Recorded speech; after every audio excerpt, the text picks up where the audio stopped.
childhood obesity remains the single greatest health threat our children face. You all, I'm sure, know that we've experienced an explosive increase in childhood obesity over the last 30 years. In fact, childhood obesity rates have tripled. And my adrenaline just shot up about somewhere way up there in the stratosphere, and so did my heart rate.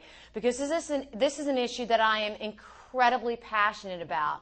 The fact that we know that childhood obesity rates have tripled in 30 years tells us that this is largely an environmentally driven phenomena, meaning children are the innocent victims because they are dependent upon the adults in their lives to basically create and control that environment. So what I'm telling you is, as the adults in children's lives, they're essentially bearing the burden for something that we have created for them.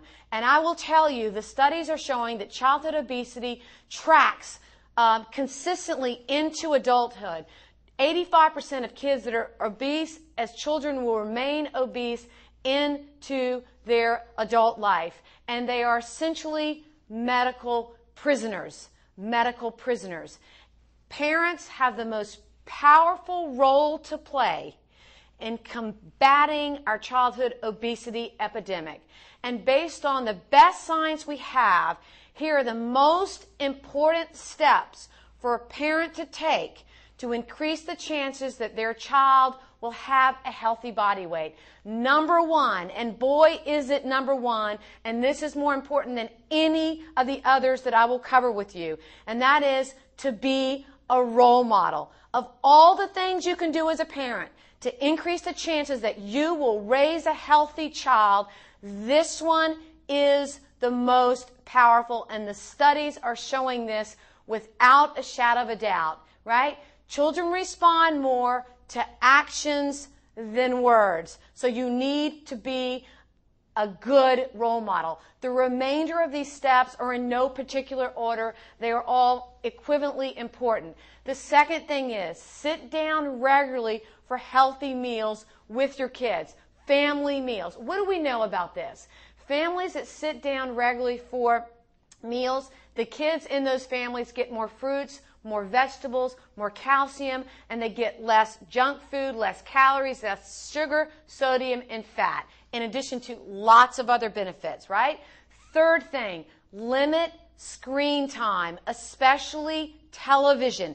But when I say screen time, I'm talking about video games and non-academic computer use.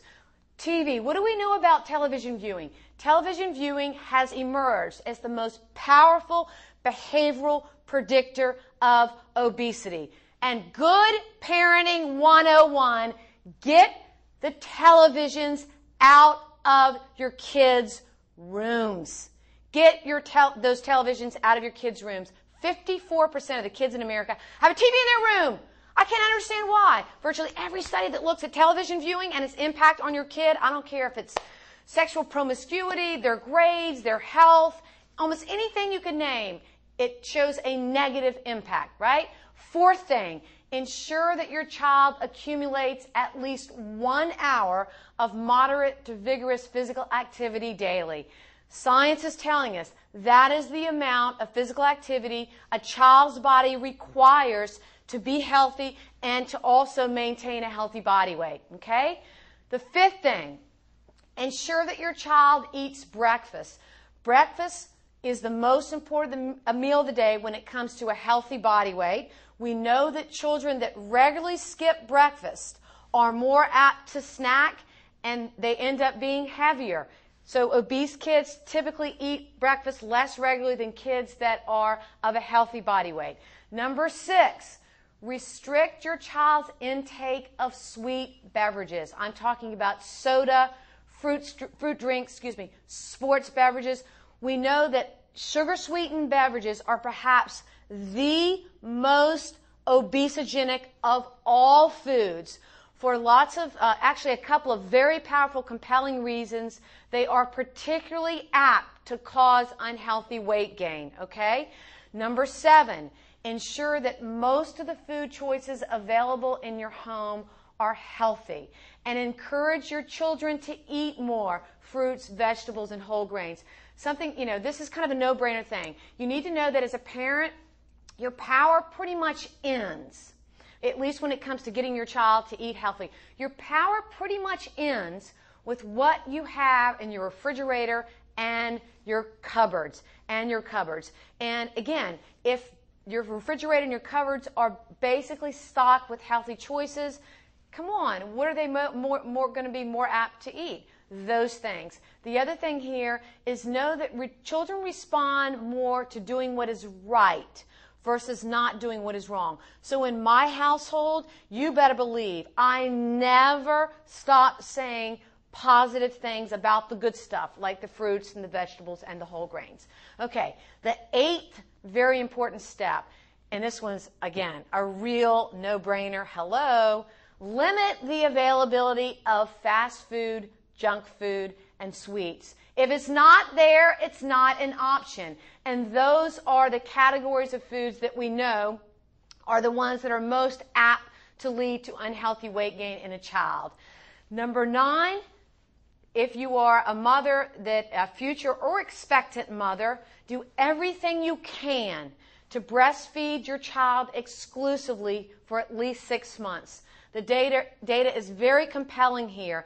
There are a number of health benefits for your child to be breastfed, but one of them is breastfed babies tend to be less at risk to develop obesity than those that have been fed with a bottle. Okay? So listen, parents, please know, and I think I made the point, that one of the most fundamental jobs you have as a parent is making sure your children are provided healthy nourishment and that you do the things that allow them to be healthy, okay? You have more power than any other single group to decrease the risk that your child will develop obesity. So please let that motivate you, inspire you, and guide you, okay? So for ICU, this is Dr. Ann.